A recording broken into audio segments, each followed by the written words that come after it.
पुरा मया प्रोक्तमजायनाभ्ये पद्मे निषण्णाय ममादिसर्गे ज्ञानं परं तन्मन्महिमावभासं यत्सूरयो ಭಾಗವತಂ ವದಂತಿ.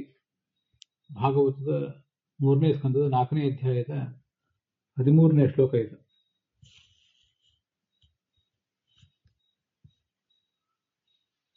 ಕೃಷ್ಣ ಉದ್ಧವನಿಗೆ ಹೇಳುತ್ತಿದ್ದಾನೆ, ಇದು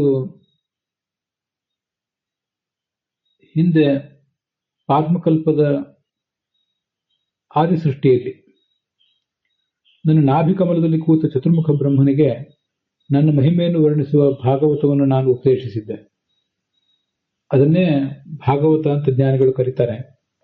ಈಗ ನಿನಗೆ ನಾನು ಉಪದೇಶಿಸುತ್ತಿರುವುದು ಅದನ್ನೇ. ಇದಕ್ಕೆ ಯಾರ್ಯಾರು ವ್ಯಾಖ್ಯಾನಕಾರರು ಏನೇನು ಅರ್ಥ ಹೇಳ್ತಾರೆ ಅನ್ನೋದನ್ನು ನೋಡೋಣ. ಆದಿ ಸೃಷ್ಟೋ ಮಮ ನಾಭ್ಯೆ ಅಂದ್ರೆ ನಾಭಿಯಲ್ಲಿ ಹುಟ್ಟಿದ ಪದ್ಮ, ಅದರಲ್ಲಿ ಕೂತ ಚತುರ್ಮುಖ ಬ್ರಹ್ಮ. ಅದನ್ನು ಪಾದ್ಮೇ ಕಲ್ಪೆ ಅಂತ ಬರೆದಿರುವುದು ಈ ಯಾದವಾರ್ಯರು.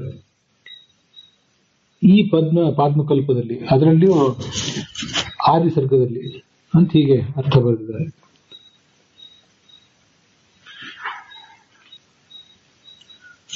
ವಿಷ್ಣು ತೀರ್ಥರು ಭಾಗವತ ಸಾರೋದ್ಧಾರದಲ್ಲಿ ಭಾಗವತ ಆಗುತಿ ಪ್ರಕರಣ ಅಲ್ಲಿ 3ನೇ ಶ್ಲೋಕದ ರೂಪದಲ್ಲಿ ಇದನ್ನು ತಗೊಂಡಿದ್ದಾರೆ.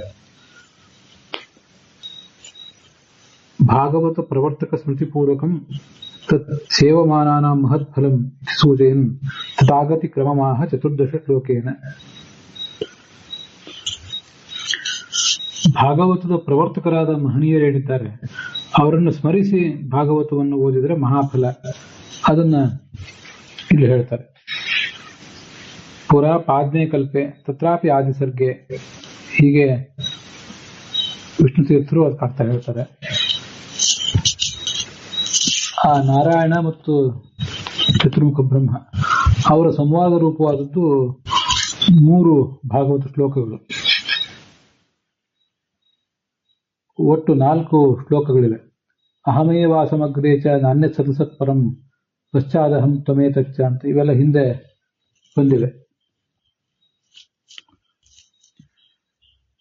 ಚತುರ್ಮುಖ ಬ್ರಹ್ಮನಿಗೆ ಶೇಷಶಾಹಿಯಾದ ನಾರಾಯಣ ಉಪದೇಶ ಕೊಟ್ಟಾಗ ಶೇಷನೂ ಅದನ್ನು ಶ್ರವಣ ಮಾಡಿದ್ದ. ಹೀಗಾಗಿ ಶೇಷದೇವರಿಂದ ಸನತ್ ಕುಮಾರ ಮತ್ತು ಸಾಂಖ್ಯಾಯನದಿಂದ ಪರಾಶರ, ಅವರಿಂದ ಮೈತ್ರೇಯ, ಆ ಮೈತ್ರೇಯರಿಂದ ವಿದುರನಿಗೆ ಭಾಗವತೋಪದೇಶ ಬಂದಿತು. ಅದು ಸೂಚನೆ ಆಗ್ತದೆ. ಮುಂದೆ ಪರಮಾತ್ಮನಿಂದ ಬ್ರಹ್ಮದೇವ, ಬ್ರಹ್ಮನಿಂದ ನಾರದ, ವೇದವ್ಯಾಸ, ಶುಕಮುನಿಯಿಂದ ಪರೀಕ್ಷಿತನಿಗೆ, ಮತ್ತೆ ಸೂತನಿಗೆ. ಶುಕಮುನಿ ಪರೀಕ್ಷಿತನಿಗೂ ಹೇಳಿದ್ರು, ಸೂತನಿಗೂ ಹೇಳಿದರು. ಹೀಗೆ 2 ಪರಂಪರೆಗಳಿವೆ ಅಂತ ಗೊತ್ತಾಗ್ತದೆ. ಅದು ಇಲ್ಲಿ ಬಂದಿಲ್ಲ, ಆ ಭಾಗವತ ಸಾರೋದ್ಧಾರದಲ್ಲಿ ಅದು ಕಾಣಿಸ್ತದೆ. ಅದನ್ನು ವ್ಯಾಖ್ಯಾನಿಸುವಾಗ ನಮ್ಮ ಗುರುಗಳು ಹೈವದಿನ ಪುರಾಣಿಕಾಚಾರ್ಯರು ಅದನ್ನು ಹೇಳ್ತಾರೆ. ಇದಕ್ಕೆ ವೀರರಾಘವರು ಮತ್ತೆ ಶ್ರೀಧರರು ಅವರ ವ್ಯಾಖ್ಯಾನದಲ್ಲಿ ವಿಶೇಷ ಅಂಶ ಏನು ಕಾಣಿಸೋದಿಲ್ಲ. ಇದೇ ಪಾದ್ಮಕಲ್ಪ ಇತ್ಯಾದಿ ಅಂಶಗಳು ಬಂದಿವೆ. ಹಾಗಾಗಿ ಆ ವ್ಯಾಖ್ಯಾನಗಳನ್ನೇನು ಇಲ್ಲಿ ನಾನು ಉದ್ಧರಿಸಿಲ್ಲ. ಈ ಪಾದ್ಮಕಲ್ಪ ಅಂದ್ರೆ ಏನು ಇತ್ಯಾದಿ ವಿವರಗಳನ್ನ ನಾನೇ ಇನ್ನೂ ಪಡ್ಕೋಬೇಕಾಗಿದೆ.